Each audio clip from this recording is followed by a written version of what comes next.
continuing production of The Open Mind has been made possible by grants from Ann Olnick, Joan Gans CUNY, the Engelson Family Foundation, Alfred P. Sloan Foundation, the John S. and James L. Knight Foundation, Joanne and Kenneth Wellner Foundation, and from the corporate community, Mutual of America.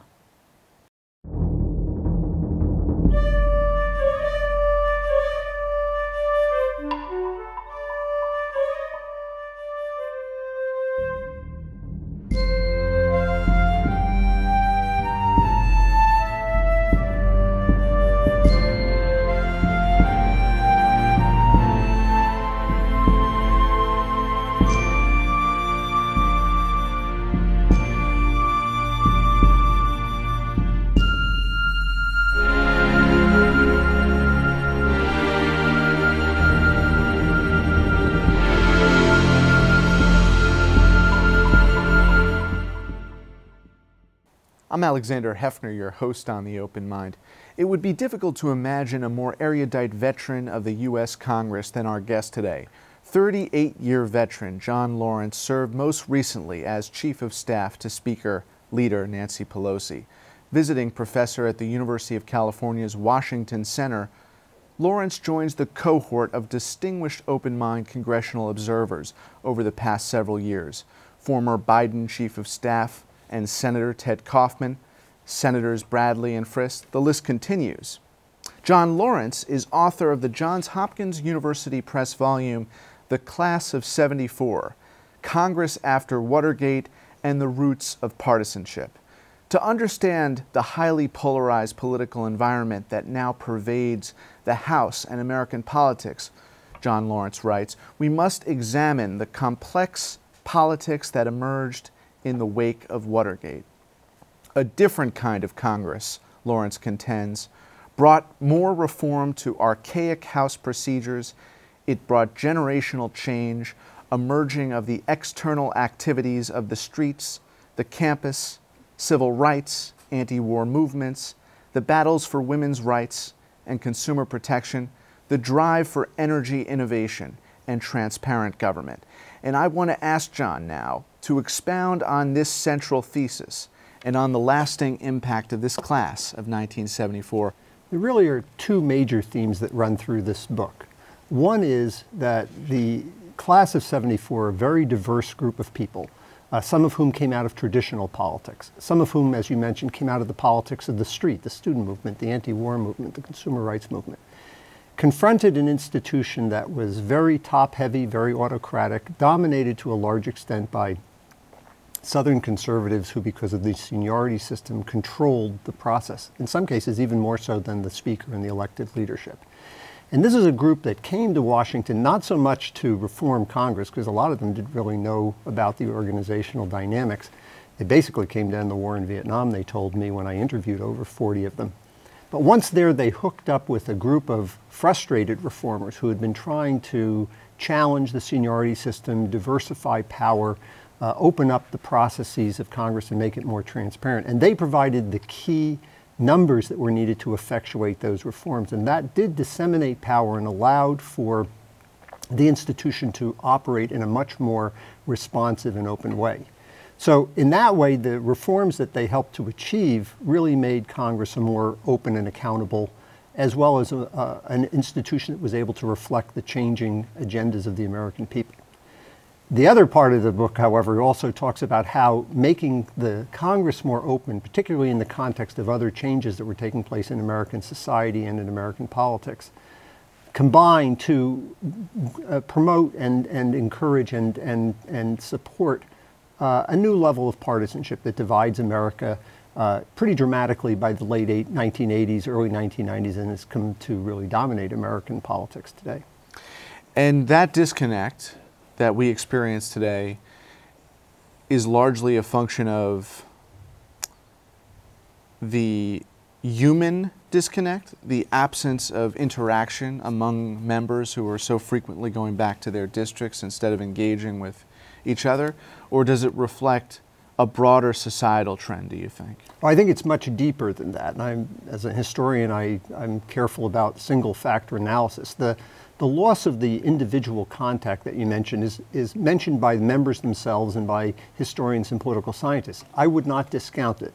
The invention of jet airplanes, the Tuesday to Thursday club, the competitiveness of elections that force members to go back to their districts. Those are all serious consequences, and you don't see the same level of humor and interaction. You know, when he was president of the United States, George H.W. Bush used to still come up to the House and play handball in the House gym just to fraternize, just to hang out and talk to people in a non-political, non-ideological way. And that really helped.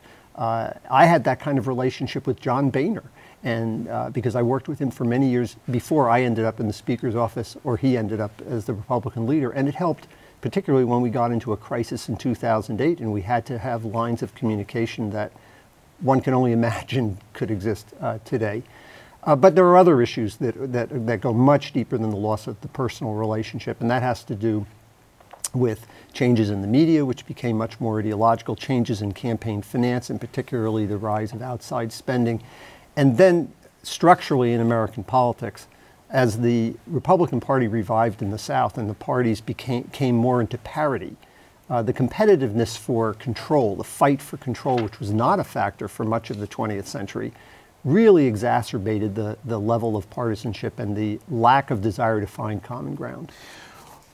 So the opposite could have or should have occurred, right? If you talk about the erosion of our democratic norms, the response being the election of reform-oriented congressional office holders who want to seek a consensus around clean, transparent government in the aftermath of Watergate. It reconstituted or precipitated a new generation of polarization. Why did the opposite not happen? I mean, you say that there were unintended consequences of the reform. One of the reasons is that you do have these dramatic changes taking place in the 1970s. And one of the most significant changes is that the Republican Party, which is considered to be almost a permanent minority, as late as the late 1980s, even the early 1990s, people are still writing books saying the Republicans are the permanent minority. But with the growth of the party in the South, in the revival of the Goldwater years, in the rise of evangelicism, both the movement of conservative white voters into the South as black voters are moving into the Democratic Party after the Voting Rights Act and the Civil Rights Act, you really see these lines starting to harden. And issues that are chosen specifically for the purpose of highlighting the differences between the parties. So in effect, you lose most of the liberal to moderate Republicans, you lose most of the conservative to moderate Democrats. You have what political scientists call realignment, or the sorting of the parties, and there's just not much opportunity for cooperation. One of the most dramatic indications I can tell you, there's a study that looked at the House of Representatives from the 1970s to the current day. In the 1970s, out of the 435 people in the House of Representatives, in the 1970s there were about 240 of them, that's a majority, who constituted a middle ground, and about 29 out of the Senate. That is, they moved back and forth between the parties. 20 years later, that number in the House had dropped to 9 and to 3 in the Senate. Today, there's none. There's really nobody in that center. The center is sort of like they say in Texas. The only body in the center of the road is a yellow line and a dead armadillo. You go to the center in American politics today, you die. You become the target. In order to understand how we correct course today, we have to understand why 74, the class of 74, and subsequent classes were unable to accomplish what we might seek to accomplish now in the moderation of our discourse in politics. Because things were very different then. You had a greater ideological breadth within the two parties, as I was mentioning. So when we would write environmental legislation or civil rights legislation or legislation on women or children, we would be able to cross party lines because there were people who were prepared to do that. There were moderate to liberal Republicans in the Northeast and in the Midwest. There were liberal Democrats and moderate Democrats in the South. Many of the people who were elected in 1974 are very progressive white Democrats in the South. But as the Republican Party becomes more competitive, those more conservative Democratic voters are starting to move back to a more revitalized and competitive Republican Party. They abandon the Democratic Party. The Democratic Party becomes more liberal nationally. and people move to the issues that prove more divisive. I think one of the key points, however, Alexander, that I'd certainly focus on here is that we have seen such a drop-off on this effort to reassert Congress as a co-equal branch of government, which was one of the key characteristics both of the class of '74 and the Congress on a bipartisan basis in that era. Earlier, the Congress had lost so much of its power to the executive branch that Senator Joe Clark of Pennsylvania wrote a book called The Sapless Branch of Government in the mid-1960s. Both Democrats and Republicans joined together to pass the War Powers Resolution in 1973, to pass the Budget and Impoundment Act in 1974, to claw back some of this power from a too active, too assertive presidency.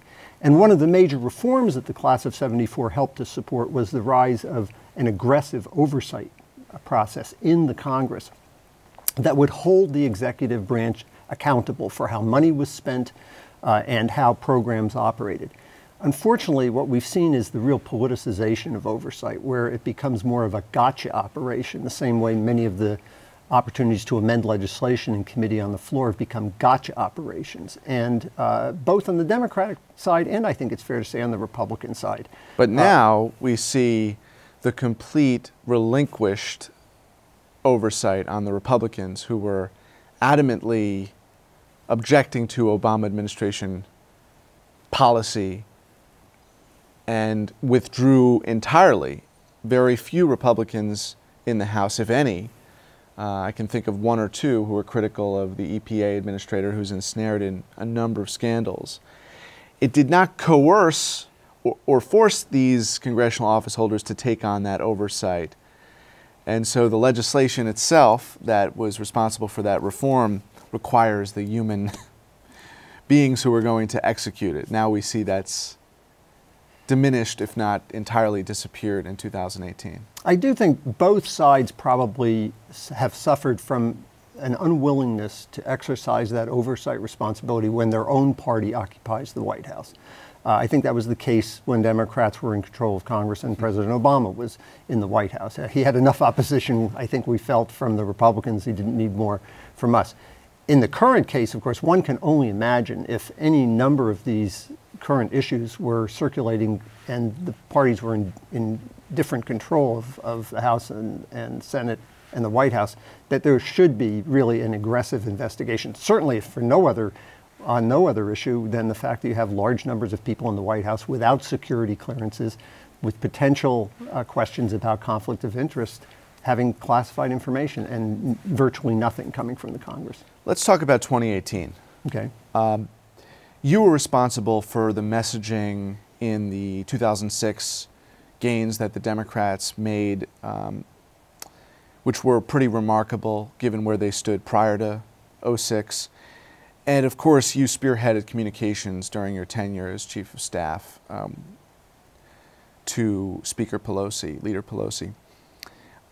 How would you assess the Democratic messaging in anticipation of 2018? Let me first say there were lots of other people who were involved, so I wouldn't want to overclaim responsibility for the successful efforts. But what we did do in 2005, 2006, which was successful, was to make a really aggressive effort to identify those issues that would keep the Democratic caucus together and that would equally differentiate us from the Republican Party. And in that particular case, we also were assisted by President Bush, who had unpopular wars that he was prosecuting. Democrats had strongly opposed those wars for the most part. And he also had a disastrous proposal to begin privatization of Social Security. So when you do this kind of messaging, there really are those two. You have those two goals. One is find issues which are going to keep your people as tightly together as possible, and that's not always easy. John Boehner used to refer to the difficulty of keeping his group together as trying to keep frogs in a wheelbarrow, and it's tough. But you also have to differentiate from the other party. I think it's still the Democrats are evolving that strategy for 2018. We were very successful in that we not only kept Democrats in the House together, we had a Democratic and Senate joint message in 2005, 2006, the 6 for 06 New Direction. I think the Democrats are focusing right now on particularly economic issues, on issues of ethics, and I think also just in issues of the Congress being revitalized as a working representative body. And I suspect that as we get closer into the election season, you'll see those messages clearer. At the same time, I think there will be a real desire to let individual members of the House run the races they need to run and raise their voices the way they need to be raised. As we just saw in the Pennsylvania 18 race, Congressman Lamb had slightly different takes on gun policy or on choice issues. I think you think back to the Ronald Reagan big tent Republican concept. You're going to have to be able to reach out to those kinds of regions in the Democratic Party and in the country if you're going to get to the majority. Mrs. Pelosi always says, if we don't have 218 votes, we're just having a conversation. So, we've already got all the liberal seats. You've got to figure out a way to appeal to a far more diverse and divergent views that still are prepared to identify as Democrats. Doug Jones was another case. Yes. In his election, there was a candidate he opposed who was analogous to Donald Trump in his moral corruption, and the decline of our morality enabled Jones to assert himself as the conservative or the law and order Democrat. The Alabama Senate race had many unique features, as you pointed out. But the one that I think is very salient for the 2018 general election is the low Republican turnout. I think that a major factor this fall will be whether or not Republican voters look at both the Trump administration and the role that their members of Congress and senators are playing vis-a-vis the policies of that administration and the ethics of that administration, and make a determination whether or not they want to go to the polls to support people who are giving that level of acquiescence to the Trump agenda and to the Trump administration. And there are many, many seats throughout the country, notwithstanding gerrymandering, where a fall off of 5 or 7% of the Republican vote is going to be disastrous. So a major factor here is going to be, do Republican voters really want to go to the polls and say, notwithstanding all the scandals, notwithstanding all the economic vicissitudes, not taking into account cuts against the EPA or against education, I'm still willing to go and say, I don't need a check on that administration. What I think is more likely is that a lot of Republican voters are going to say either I'm prepared to go over and support a reasonable Democratic alternative, or that many of them are simply are going to vote with their feet and not vote. Not that that's my preference. I always like to see people come out and vote, but that's a major determinant, especially in off-year elections, as to whether or not you're giving a vote of approval or a vote of disapproval or simply abstaining on the current administration. Contrasts are important, and the reality for the Democrats is they have leaders, Nancy Pelosi, your old boss, and Chuck Schumer, who don't represent, at least visually, and somewhat rhetorically too, the next generation of voters who were really decisive in some of these special elections, especially the ones we mentioned, but the gubernatorial election in Virginia. Is it important at some point for the speaker, former speaker, leader to signal that she would like to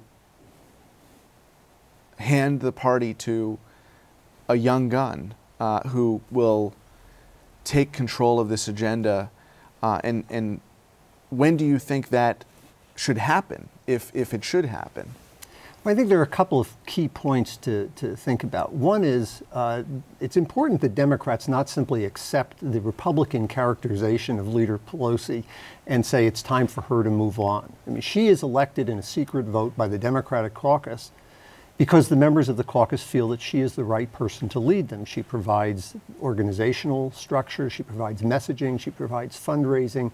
there are reasons that they choose in a closed vote to select her. And just to say she's ineffective or she's been there too long or she's divisive, that's sort of buying into the Republican frame. Right. And notice, John, I didn't say any of no, those I know, things. I know. But, you know, a lot of people do, and they say, you know, it's time to have someone there who's Right. not as divisive. And I say, you mean like when Tip O'Neill was there and Congressman LeBoutelier of Long Island referred to him as fat and bloated and out of control. Whoever's in charge is going to become a target. Let's realize that. That's true, but Yet- the contrast is the point that may be important. Well, I think the other part which they could do a better job, frankly, of communicating is how assiduously Mrs. Pelosi has, for example, elevated younger members and minority members, in particular women. The Democratic caucus is a majority minority caucus. And she goes through every 2 years when they're reorganizing and putting people into key committee positions so they start gaining seniority and they start moving up. And if you were to look at a chart of who the subcommittee chairman and the committee chairman on the Democratic side are, you would see a vastly diverse group of people. And this is the next generation. They are moving up, and they will, in all likelihood, I think, be the next generation of leadership for the party. When that occurs, you know, it's hard for me to predict. It'll be when the Democratic caucus makes that decision. The one thing I think I can say with absolute certainty, and I learned a long time never to speak for your boss in politics, and certainly not for Leader Pelosi.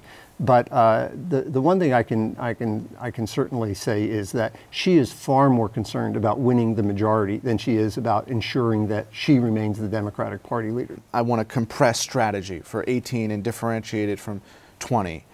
If you look at the strategy for a pro-democracy American presidential candidate in 20, you think of someone who is acknowledging that making America great to Donald Trump was making it greatly authoritarian or wannabe authoritarian. That is his conception of great. And there's almost a sense that we need to come back to normalcy, you know, normality, whichever you prefer. You're a historian, so you get that reference. Come back to normal, bring back normal. Is that a message for 18 and or 20? Well, I think absolutely it is. I think the most important issue that's going to resonate with voters is, are you taking care of the basic needs of the country and what is good for me and what is good for my family? Look, we've got real serious challenges facing the country, certainly on an international level, on a security level, but also domestically. Even though we have a reviving economy, it moves in spurts, and obviously the disparity of income and the disparity of wealth are enormously important issues. And I think that voters want to see a party that steps forward and addresses those issues, as opposed to this manufactured crisis, which we just seem to have from day to day. In a sense, it doesn't really matter that much if you share the broad conservative agenda. I'm not sure the broad conservative agenda, for example, was served by a $1.3 trillion deficit that was needlessly created, or by a tax bill that created a $1.5 trillion deficit. A lot of Republicans I know say, you know, that doesn't have anything to do with why I'm a conservative or why I'm a Republican. I think people also look at these other vast areas, whether it's climate change or whether or not it's modernization of the military, or whether it's affordability of higher education or preserving health care. These are the issues that people live with day to day. And instead they see ranting and raving and people moving in and out of office and scandal. Nonsense. They see nonsense. Bring back sense. And, and so I think that's exactly right. And how is that a competing strategy to what I've long said Leader Pelosi and Schumer should do, if not the 2020 presidential candidate who opposes Donald Trump, which is on the issue of infrastructure, go to all of the bridges and tunnels and roadways and schools that he promised would be refurbished, renovated, revitalized, and say this didn't happen. Don the con is really what this was. Is that a strategy for 18 midterm candidates, or is that more effective as a strategy for a 2020 presidential candidate? I think it's a major issue for 2018. I'm going back over the notes that I kept when I was the chief of staff to the speaker, and I see back as early as 2006, 2007, Democrats were talking about infrastructure. Now, unfortunately, at that point, we had an economic collapse. And we did pass legislation, a stimulus bill that provided tens of billions of dollars for infrastructure. It's spending out over a long period of time, but there hasn't been that big infrastructure step forward that you were talking about that would combine both in terms of jobs, but also in terms of improving trade and improving transportation for the American public. I think that's a vitally important area, both economically and in terms of individuals' jobs that people ought to speak to. But the point I would pick up on that you mentioned is the Congress should not be waiting around for the president to send an infrastructure. There is a Transportation and Infrastructure Committee. There is an Appropriations Committee. And instead what you see is Paul Ryan saying, well, I'm going to wait to see what the president sends us. No, that's not the way the system is supposed to work. It's not the greatest deliberative, well, second place, right? The Senate is the greatest deliberative body, perhaps. But neither is deliberative anymore. That's the problem. It's not greatly deliberative. It's not deliberative at all because Speaker Ryan refuses to have an open discourse in the House. Right. And even when we had the Democrats in control of the White House and in control of the House and Senate, I was in those meetings. Believe me, there was a very vigorous back and forth between Barack Obama and Nancy Pelosi, and it was not simply waiting to defer and see what the president sends us. The only other point I would make is this. People say, well, this system isn't capable of doing that. And I would just remind viewers, and I remind my classes and other people I speak with, 10 years ago, the United States faced the most serious economic crisis since the Great Depression.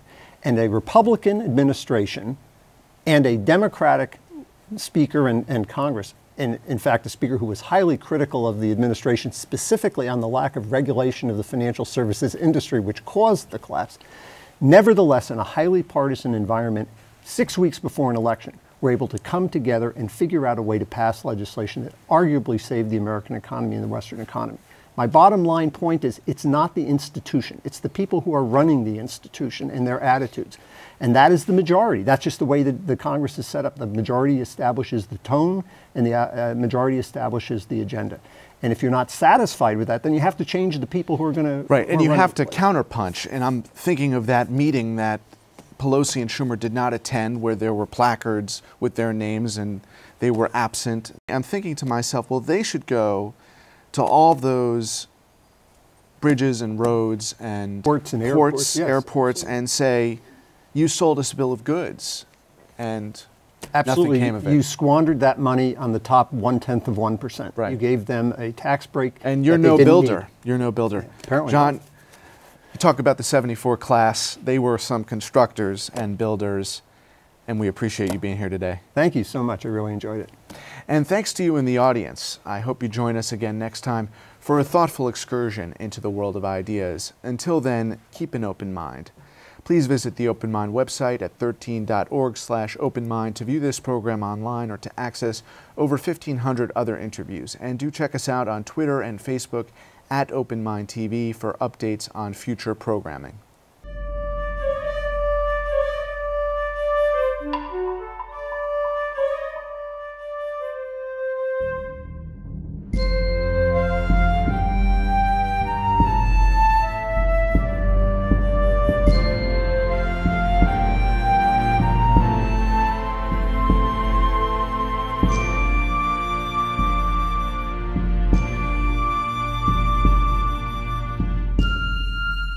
Continuing production of The Open Mind has been made possible by grants from Ann Olnick, Joan Gans CUNY, the Engelson Family Foundation, Alfred P. Sloan Foundation, the John S. and James L. Knight Foundation, Joanne and Kenneth Wellner Foundation, and to the corporate community Mutual of America.